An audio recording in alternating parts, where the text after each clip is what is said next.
A very good evening to one and all. Welcome to the Buddhist Mahavihara's Facebook live page this evening at our Dhammadana series. This evening, we have a very special guest with us. She's actually a Therani or a Bhikkhuni from Sri Lanka. We've not had a Bhikkhuni for a long time here at the Buddhist Mahavihara's Dhammadana series, and we're very lucky today to have with us this Bhikkhuni from Sri Lanka, and she has graciously accepted our invitation to speak this evening uh, on a subject called "On Fire," which is a quite interesting title for a topic, for a Buddhist topic. So, without wasting much time, I would now like to introduce to you Bhikkhuni Vimuththa Therani from Sri Lanka on our show this evening. Good evening, Bhikkhuni Vimuththa.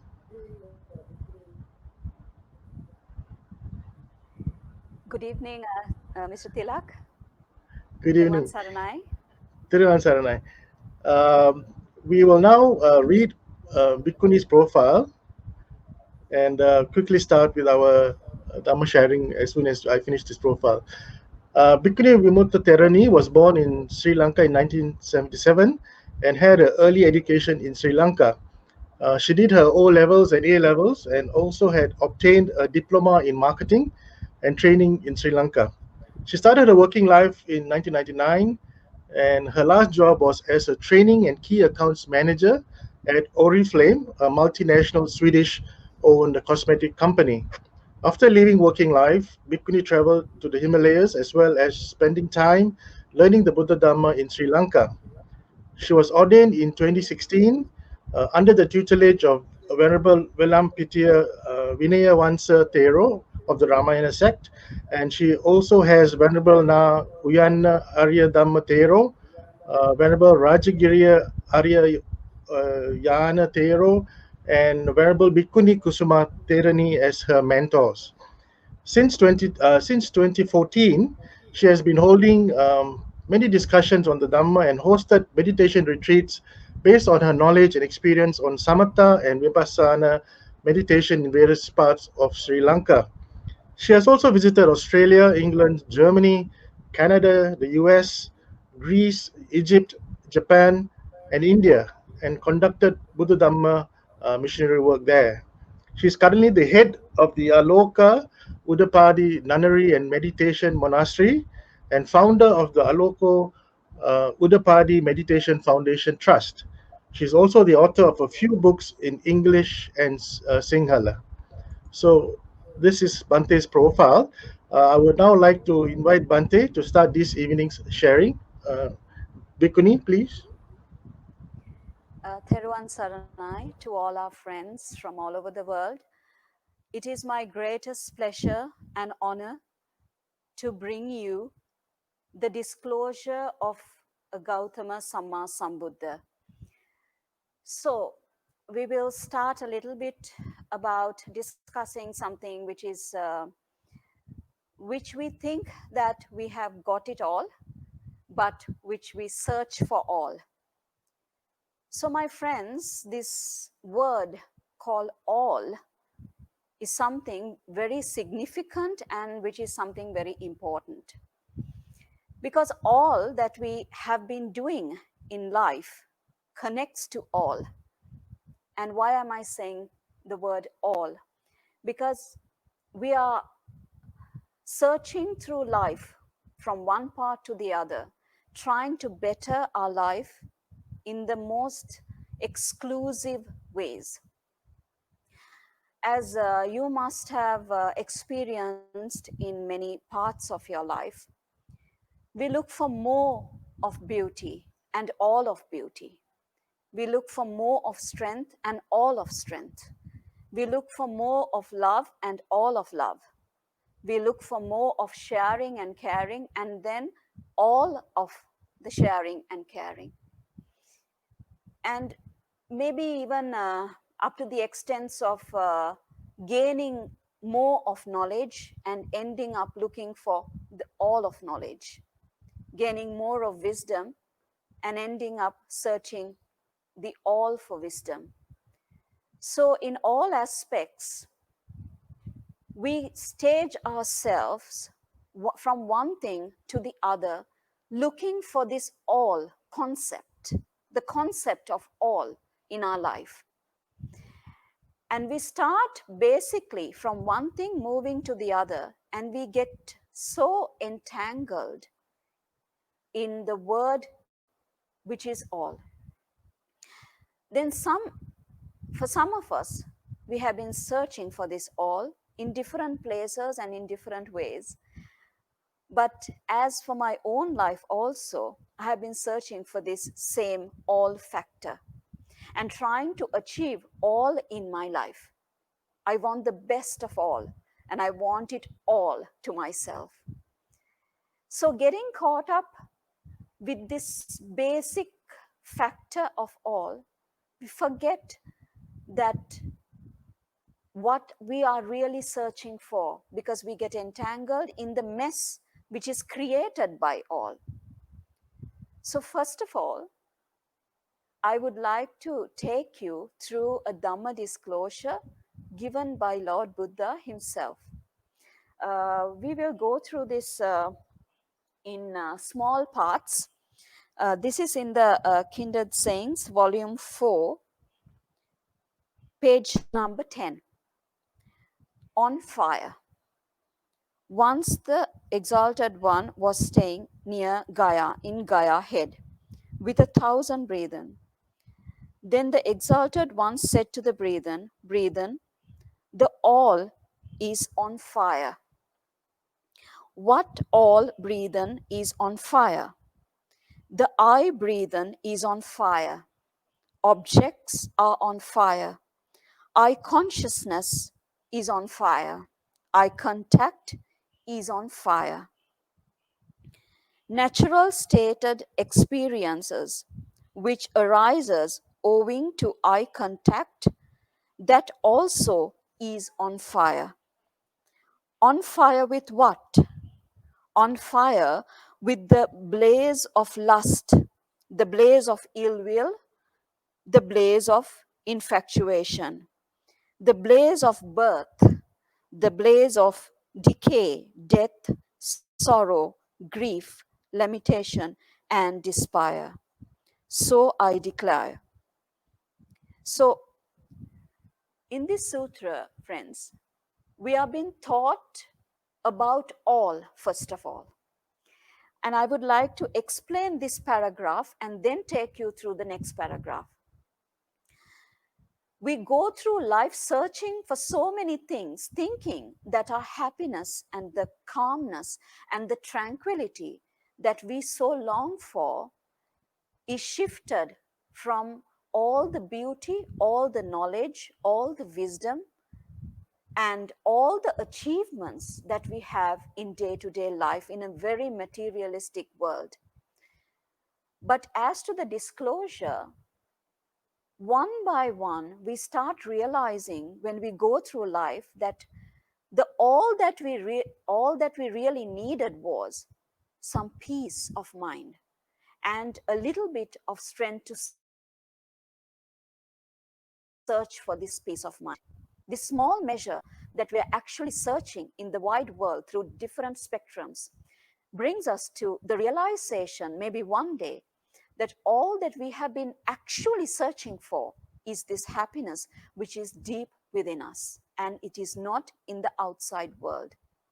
But when we start to think about and hear disclosures given by so many mentors and teachers, we try to get the meaning of how we can search within ourselves. And my friends, today, this evening, I would like to share with you how we can actually search this all within ourselves, within oneself. The all is the all that we have been searching through the world. We can take a right turn and come back to ourselves and start searching this within ourselves. And to start this, we need to identify what all is within us. And we start with the basic. the I. The I and the object and the visual consciousness of this object. The consciousness of the sight. That is all that we are talking about in the first paragraph. So, if we can actually take the first paragraph and think to ourselves, explore this in your own capacity, in your own time frame, how the I is built. I'm not talking about the tissues and the veins and the blood vessels here, but I'm actually talking to you about, have you ever thought about how this I is connected to so many things? We think that this is my I, and I am searching for something, an object, the beauty of the object which is outside. But actually, is this beauty outside in another object, or is it the way I see the object? I want you to really think about this. How we take the I and the object which is outside, and we connect these two together with one and main thing, which is the contact of the sight. So when we have the contact of the sight, which builds into the consciousness of the sight, this consciousness makes us see things the way we want to see things. The way we want to see things is a complete different thing, my friends. At one moment in a given day, we will see something the way we want to see it in one particular way. And then when we actually don't have it exactly the way that we want to see it, when the situation starts changing, then what happens is our mind shifts and we see the same object or the same thing in a different way. Why is that? Because the consciousness speaks to us in different ways. The sight and the consciousness of sight speaks to us in a very different way. The moment has passed, the time has passed, the hour has passed, and in our mind, we see the same object in a completely different way. Now, when we see this in a different way, three things starts happening. First, we start the blaze of fire with lust. Then we develop it and develop it and develop it, searching for the consciousness of sight, and that this consciousness of sight will bring us happiness, tranquility, and peace one day, the way we want it. That is the problem. The way we choose it and the way we want it. But the problem is, after a time period, everything that we hoped for, everything that we wished for starts to change. And when this change starts to occur, my friends, there's a deep feeling of regret within us. And then this same person or the same object, we see it in a different way. Then the second fire starts happening. The first fire was blazing with lust. The second fire is blazing now with ill will or hate. So we have ignited one fire, which was lust, and then we went and ignited another fire, which is called ill will or hate, regret, despair, and we can call it so many other names. And then through this, we ignite another fire. That is the delusion part that we always get caught into, the infatuation part, where we have this delusion thinking that one day this sight or the consciousness of sight will be exactly as to my wish and the way I want to see it. But in a different light, the situations that we go through day by day starts changing, And with time, the sight is same, but the attachment that we build for the sight keeps changing because of these three fires that we ourselves has created in our mind. And this is the Dhamma disclosure for the eye, the contact of the eye with the object, the in between gap that we fill with the consciousness of sight. The eye remains the same, my friends. The object remains the same. But how come with time that we get so distracted?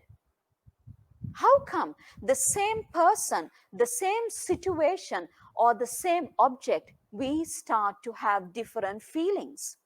Because of the fire which burns within us. This fire, which was lust, started burning in a different way with ill will or hate. And then it starts changing into a completely different pattern, which is delusion. Actually, delusion is the one which holds lust in one hand, and in the other hand, it holds the ill will or the hate. When you can't achieve and can't get what you really want from one end, then you start hating it, having regrets, having so many different aspects to life. So the delusion part starts with the first fire, which is lust, and the fire which burns with ill will, all because that we desire the sight or the consciousness of the sight. For an example, at this moment, if you could close your eyes and just imagine in this moment that something terrible has happened to you and you lost the consciousness of sight in this very moment. You can even do this after this Dhamma disclosure. Actually, take some time and do this and see if something happens to you right now in this moment and you lose the consciousness of sight. Basically, you go blind, you can't see anymore, and nothing in this world, no medication will treat that sickness and make you see again. What would you feel? What would you really go through?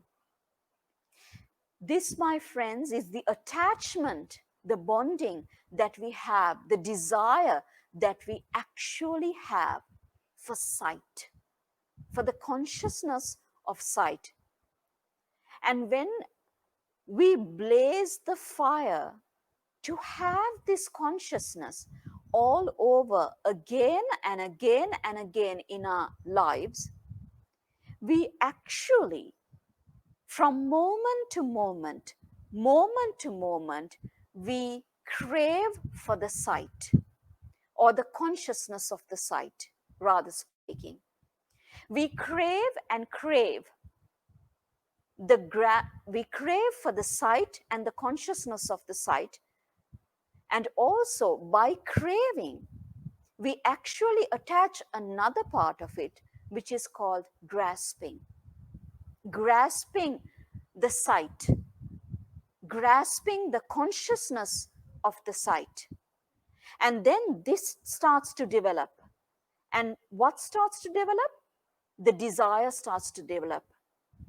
And when we are not finished or we haven't felt that we have really got what we needed with the craving part and the grasping part, we become the consciousness of the sight over and over and over again. This becoming leads us to life, another life that we want to see the world that we live in. The another life creates us to another attachment of sight. The sight, the attachment to sight itself was burning with lust. So it created a craving for lust. It created a grasping for lust. It created a wanting for lust. It created a becoming of lust. Then it created a life for lust. See, this is the way that we follow through the dependent origination in life after life, after life, after life. The whole sansara is created, my friends, with one thing at a time. And this one thing starts with sight. And then we can go through all our senses. We go through all our senses one at a time. In this same way, I want you to start thinking of the second phrase, which it says, the tongue is on fire. And how is the tongue on fire? We'll explore that. The tongue is on fire because taste is on fire. Now, how can we taste something? We taste something with the consciousness of taste. And what happens in between? We get attached to the desire of taste, the consciousness of taste. And then we ignite this fire within ourselves. How do we ignite the fire within ourselves? We get attached with craving for taste or the consciousness of taste. We crave for more of the same taste. Then we start grasping the taste. And then we become the taste. And then we want more and more of the same taste. This leads to life which has taste. So, my friends, again, this connects to the dependent origination, and life will form in the sansaric chakra somewhere with this. And how can we eliminate this?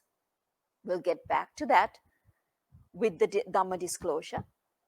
In the same way, you can analyze how the ear is there, the sound is there, and the consciousness of the sound is there, and how we get attached to this consciousness of sound, that we want to hear things and we crave and desire to hear things, a particular thing, one at a time.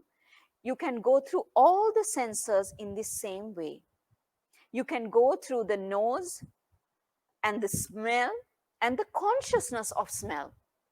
And then you can go through another very important thing is body and the touch and the consciousness of touch, and how we actually get attached to the desire part of the touch, and how we form in ourselves the three fires which is ignited: the fire of lust, the fire of ill will, the fire of delusion, or the infatuation that we have towards the delusion. Creating these three fires, we crave for more and more of the same touch. And by craving for it, we start grasping for it. Then by more of grasping for it, we actually start becoming of it, wanting and desiring the touch and becoming the touch. And then later on, this leads us to only one thing: life again.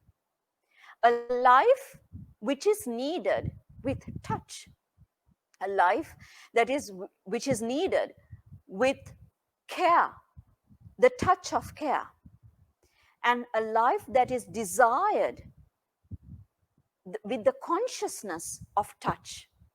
We can touch something, but if we are not conscious of this touch, we don't feel anything. We go for the feeling, and this feeling creates desire, and this desire creates lust. The fire starts burning, and when we can't have what we really want, then the regret starts, the despair starts, the ill will starts, and then it leads to the delusion that maybe one day I can still feel the same touch. And then we crave for life after life after life in the same sansaric cycle that we have been following through. In this same manner, friends, I would like to take you through something very deep and very meaningful that we all need to go through. That is, the mind is on fire. Mind state is on fire. Mind consciousness is on fire. So I declare. What is Lord Buddha talking to us here? What this means is, friends, the mind is getting created with the fire that it seeks for. Because when we start craving for sight and the consciousness of sight, when we start craving for the sound and the consciousness of sound, when we start craving for the smell and the consciousness of smell, the taste and the consciousness of taste, the touch and the consciousness of touch, all these five aspects is getting created in the mind. Because consciousness means the awareness in the mind. The mind gets actually created and attached with this consciousness. So now we have a complete different picture in the mind, because we crave from one thing to the other and from another thing to the other with our own mind. Our mind is the one that tells us that you need to see, you need to identify what you see. You need to hear and you need to identify what you hear. You need to smell and you need to identify what you smell. You need to taste and you need to identify what you taste. And you need the touch and you need to identify the touch. For all of this to happen, you need the mind and you need to identify the mind. So, my friends, I want you to really look through what I'm trying to explain to you, how the mind gets created through all of these five aspects. And the mind is not just getting created, it looks for it, it drives for it, it desires for this, for it. For what? For the consciousness. Consciousness of being alive, consciousness of seeing, consciousness of hearing, consciousness of smelling, consciousness of tasting, consciousness of touching. And the consciousness of the mind is blazed with lust. The consciousness of the mind is blazed with ill will when it can't actually have what it really wants. And then its delusion starts to appear in a different phase, a phase that we have not seen yet, because we think all that in life, all that I really wanted was to have a better job, to have a more stabilized monetary background, to have a family, to have this, that, and the other.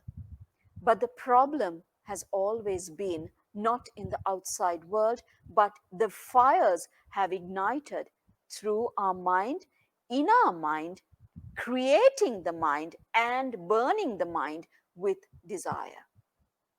So, my friends, according to this sutra, according to the sutra of on fire, I want you to go through a simple exercise. In your meditation, maybe you do anapanasati meditation, the awareness of breathing meditation. And after you have this awareness of breathing, when you come up to a certain extent, just see for yourself how the I gets created, how the objects gets created, how you seek for the visual consciousness of this, how you seek for it, how you want it. And this wanting creates the desire within you and starts to ignite the fire within you with lust for the sight and the consciousness of sight. I want you to go through in your meditations, my friends, how you get attached to the consciousness of sound and how this fire starts igniting within yourself moment to moment, moment to moment. I want you to try to understand how the mind itself creates the touch and it creates the basis for the touch, which is the body, and then how it changes automatically to the feeling of touching and the touch, and how the consciousness starts forming. The consciousness means the mind starts forming to acknowledge that you have the feeling of touch, and then you crave for this touch and you desire for this touch. And then what happens with this desire? We long for one thing after the other, and then we long for the other thing after the other, trying to make it better and better, and trying to have it all, as I spoke to you before in this discussion. We always start to think that we want all from the outside world, but this all connects to only six parts: the sight, consciousness of the sight, consciousness of the sound, consciousness of the smell, consciousness of the taste, consciousness of the touch, which makes it whole altogether, consciousness of the mind. So, to have the consciousness of the mind is one thing, my friends, but to desire for this consciousness, to keep wanting and craving for this consciousness, to keep grasping for this consciousness, will lead us to the blazing fires, which leads from one thing to the other throughout this lifetime. Really analyze this. Throughout this lifetime, have we been looking for riches of the world, or have we just been looking for the consciousness of sight, sound, smell, taste, touch, and mind? We have been looking for the desire in these six senses, and we can't even remember where we started because the fires keep blazing so high in our lives that we do not even see that we have ignited the fire already and we can't actually put down the fire now. Why can't we put down the fire? Is my next question. Why can't we see this? Because we keep looking for every single thing outside and we try to put the fire on the world. We think that the world is burning and we try to eliminate the things in the world, but the fire is not ignited in the world outside. The world, my friends, is created within you, from you, and it becomes you moment to moment. In your meditations, my friends, if you can go through this one at a time, actually, this Dhamma disclosure can be explained maybe throughout 7 days if we do it as a retreat.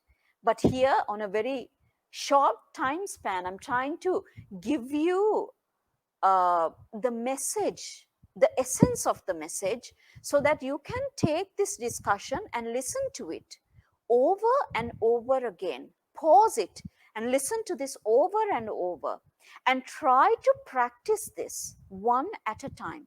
Maybe you can take the eye and the consciousness of the eye and how the fire starts blazing through.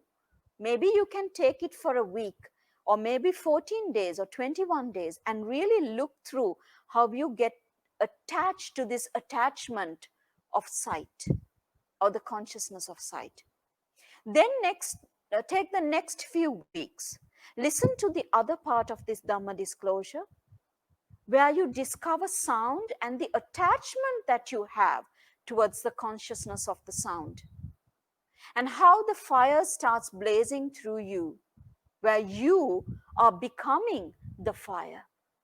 You are becoming the consciousness of sound, and you are becoming the fire which burns the consciousness.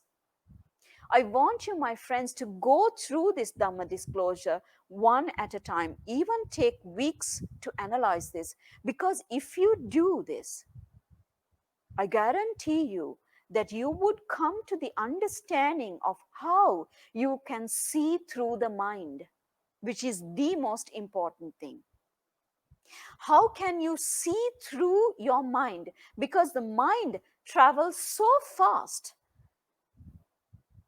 How can we actually see through the mind? When we start to observe the awareness, when we start to realize the mind exists in this awareness through the consciousness, you will start to see a different dimension. And through this different dimension, I guarantee you, you will see the fires which burns within you. How the fire is created through the mind. The mind nourishes the fire because mind wants to exist with the fire. The mind only exists because of the fire, because of the lust, because of the ill will, because of the delusion which is created in the mind. It actually feeds the mind. This is a little bit deep, but if you start to take it one at a time, through consciousness of the sight, the sound, the smell, the taste, and the touch, then you can analyze the part of the mind and how the mind shifts so fast to so many different things, blazing the fire all through it and blazing the fire in our life. And life gets created with this fire. And the life takes a different level from one life, creating attachment from one life. The moment to moment creation of attachment leads you to wanting another life. To what? To extent? To experience the consciousness of sight. I want another life to experience the consciousness of sound. I want another life to experience the smells of life. I want to experience the taste of life. I want to experience the touch of life. Through this, I want to experience life itself, which is created by the mind.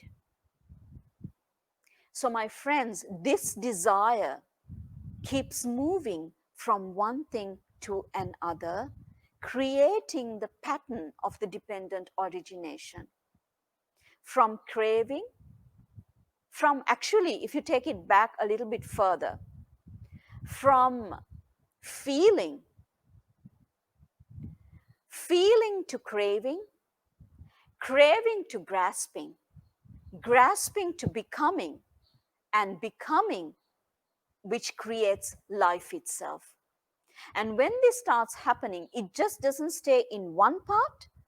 It always brings you sadness, suffering, and it ends up with a person always having regrets, a person always wanting from one thing to the other, because a person goes through life trying to put down the fire, to seize the fire. But the fire does not cease. Why doesn't it cease? Because we haven't addressed the main cause of the fire. The main cause of the fire is because of the attachment to lust, the attachment to ill will, and the attachment to the delusion that we so believe that our six senses will bring us one day that we really want in life. And so we travel from one life to the other and another life to the other, trying to fulfill all the desires that we have within ourselves. So, my friends, I will end this Dhamma disclosure by giving you a point of meditation, and hopefully we can screen it even later on. The words as a karmasthana for the meditation that you could do. It would be something like this if I tell you the words now. The sight,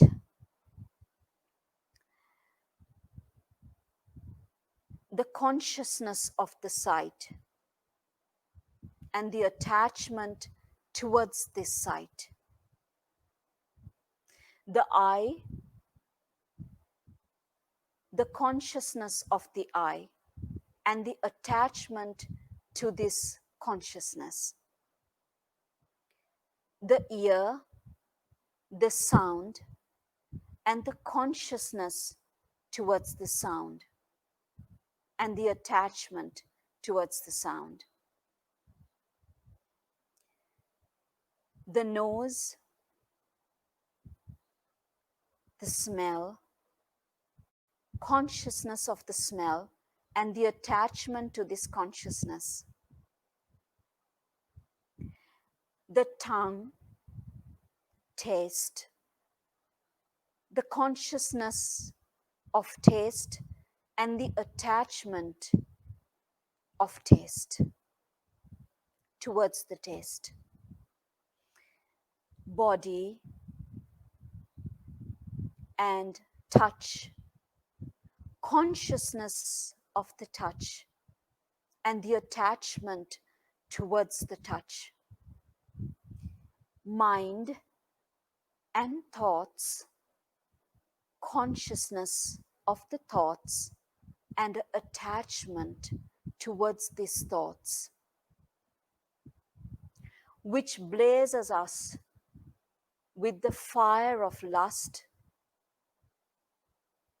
It's burning with the fire of lust. It burns with the fires of ill will. It burns with the fire of delusion. And may these fires cease away. Letting go of the desire towards the consciousness will cease the fire of desire. So may all living beings in all different planes and planets go through this meditation and this Dhamma disclosure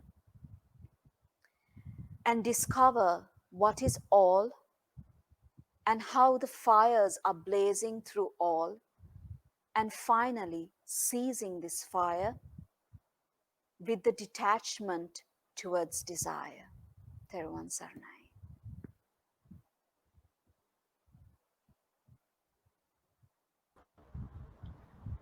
Thank you, Bhikkhuni. It was a very interesting and excellent sharing. We have a few questions that our audience has posed.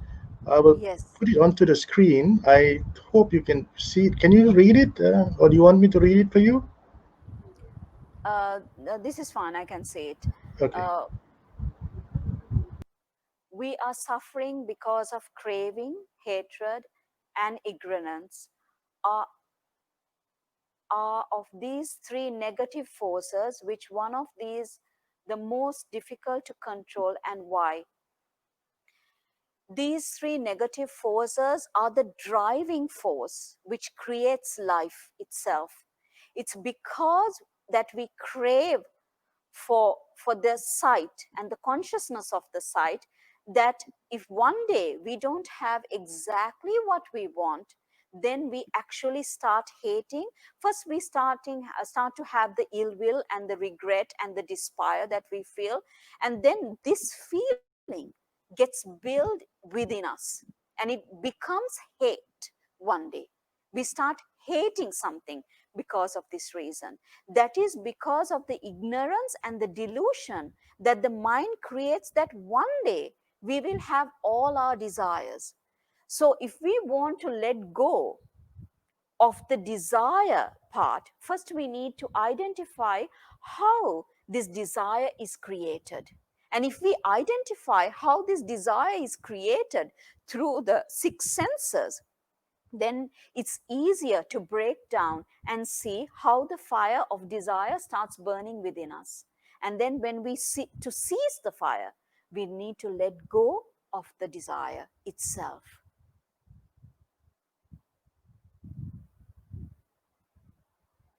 The second question: how could we reach that tipping point where inner peace is most motivated than catching fire outside, as everything in the world promotes fire? Exactly, everything in the world promotes fire.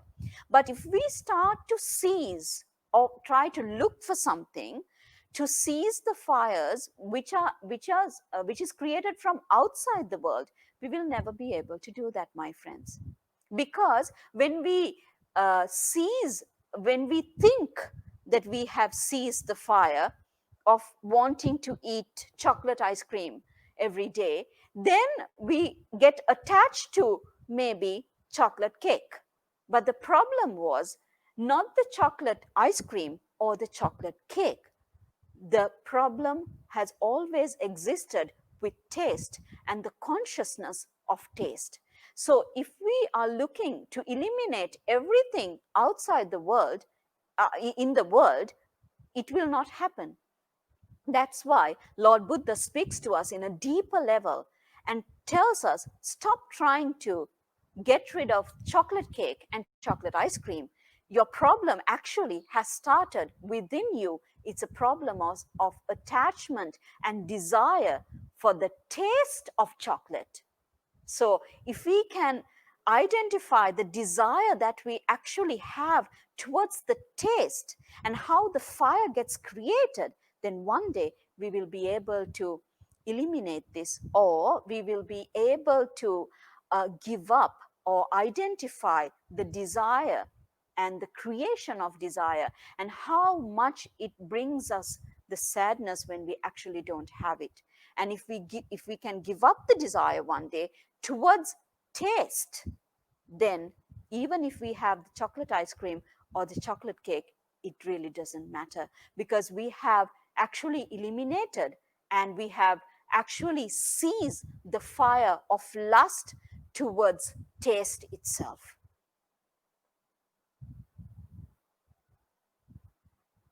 Can you give a textual evidence from the Tripitaka to the effect that the mind travels?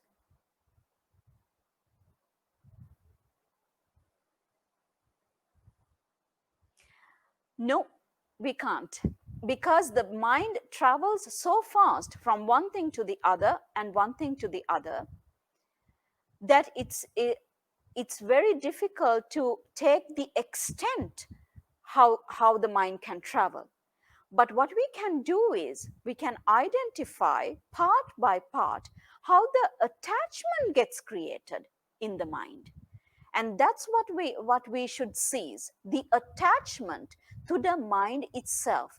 Because if we start to seek where the mind is actually traveling and how fast and to which extent, we can't get rid of our sorrows, we can't get rid of our regrets, we can't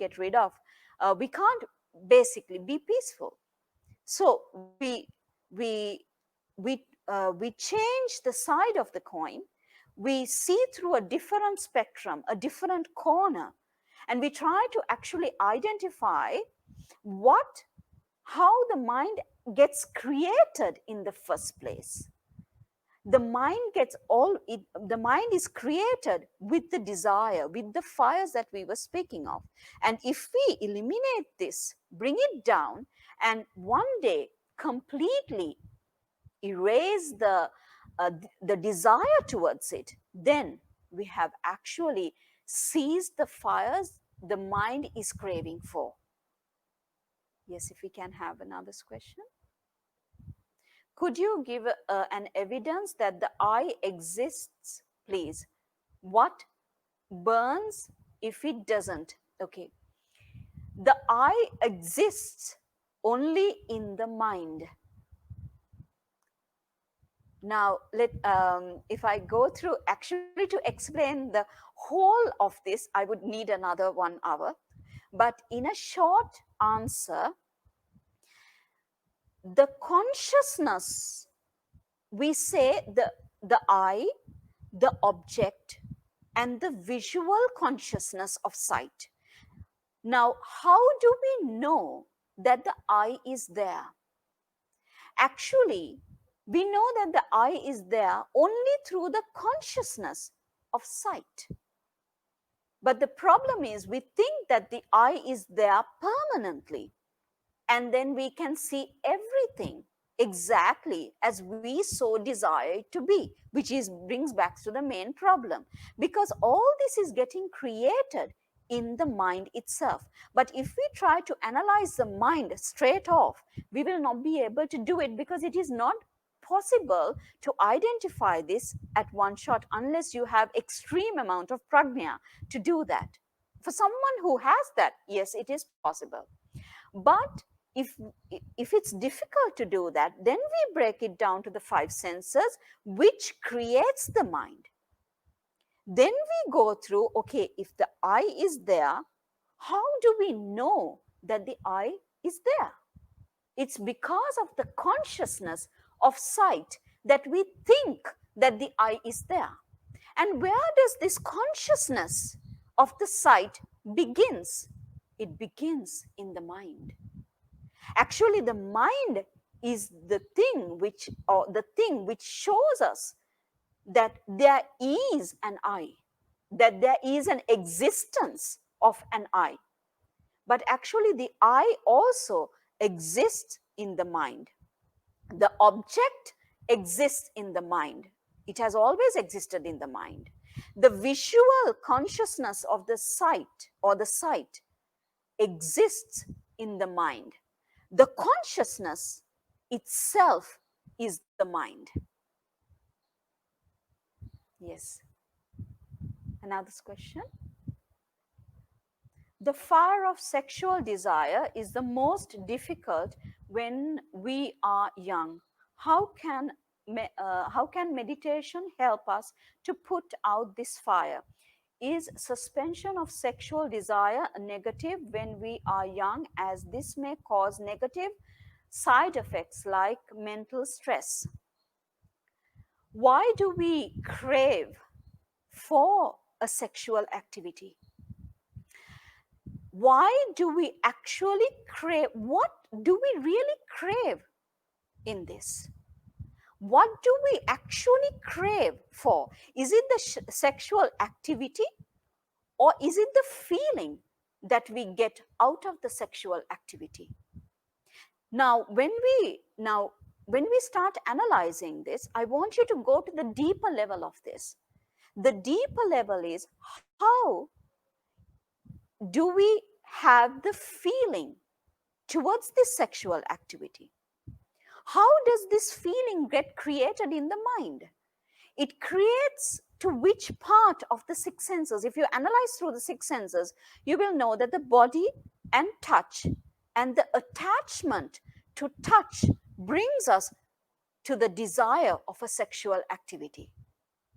So if you take it backwards and try to see through this, you will see that we think that this body needs the touch, and the touch which is brought by the feeling.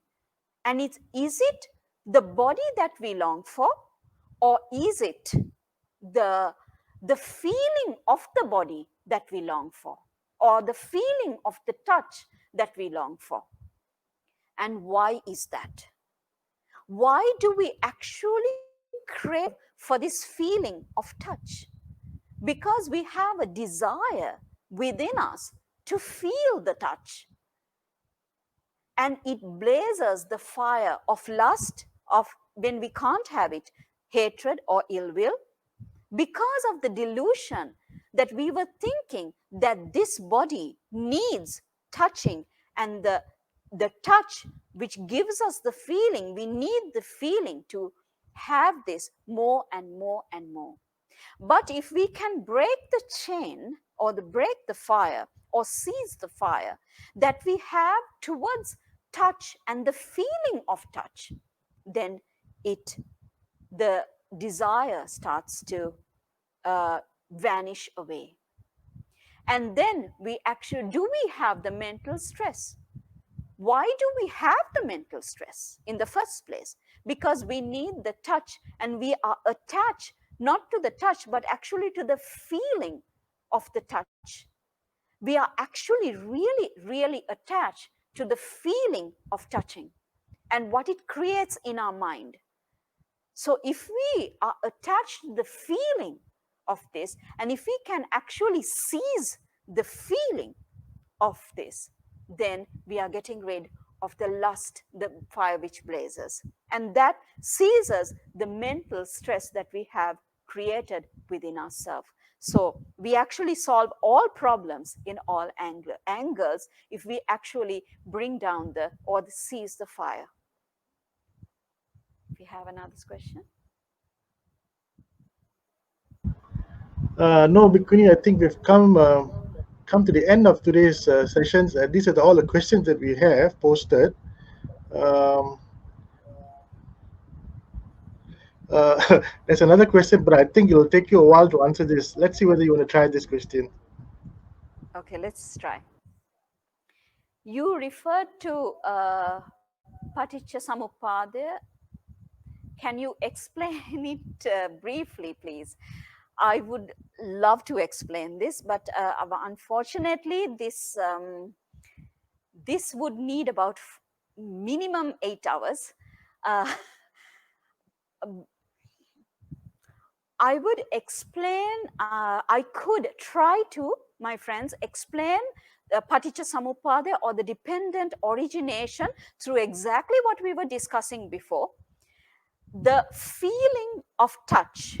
Now, when we crave for the feeling, when we have the feeling, we start craving for this touch. When we have the feeling of touch, we start craving for the touch. When we start craving for the touch, we want more and more of all of it.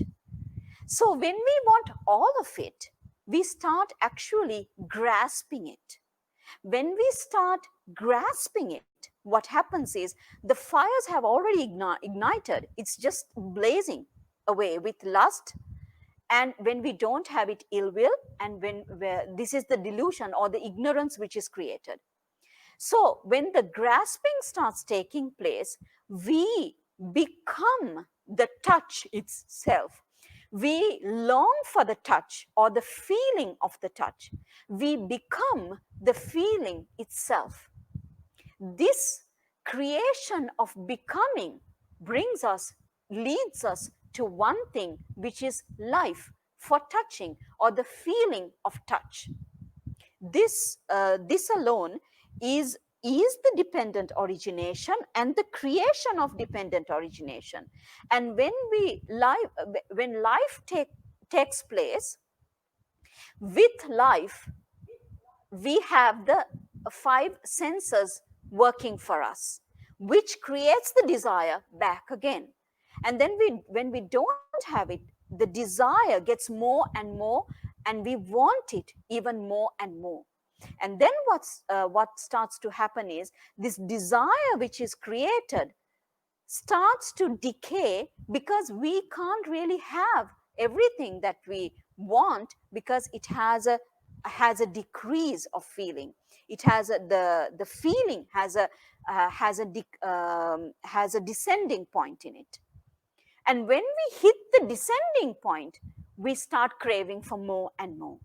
And when we really can't have all that we want, then what happens is, then it starts to burn us alive, basically. Then we try to find existence in this feeling. And when we try to find existence in this feeling, we have sorrow, we have despair, we have limitation, everything starts. And then death happens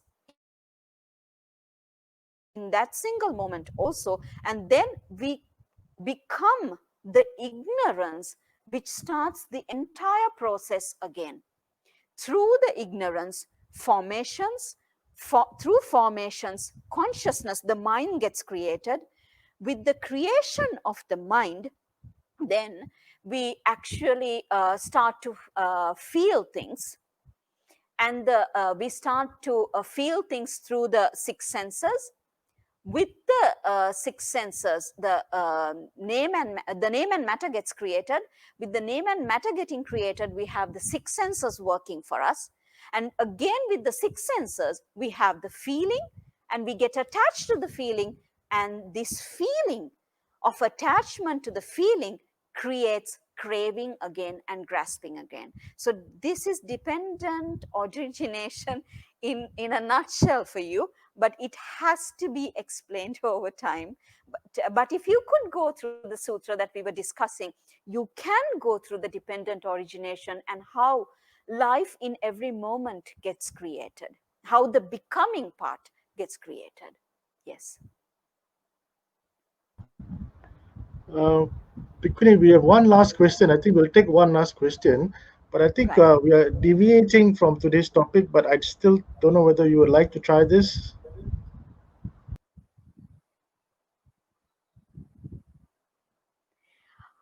For this question, what is reborn, since Buddhists do not believe in soul?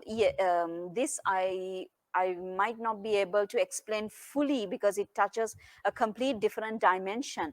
But I could explain it to you in this way. It is not the soul that we're talking about. It is the consciousness which becomes the consciousness. If I tell it to you in this way, through the desire, through lust, through hate, through delusion, through the ignorance of this entire three fires, one thing gets created: becoming gets created. Becoming of the mind, becoming of the consciousness creates the mind. So for the mind to get created, we need the consciousness, and we get attached to the consciousness. The consciousness of being alive makes us want to live further and further and further. So it is actually not the soul, but the consciousness which gets attached with desire to another consciousness. It's almost like this: from one mind frame, we get attached to the next mind frame, and then we get attached to another mind frame, and we get attached to another mind frame. It's the mind which travels, and in a moment, the consciousness gets created. Becoming the consciousness keeps you alive.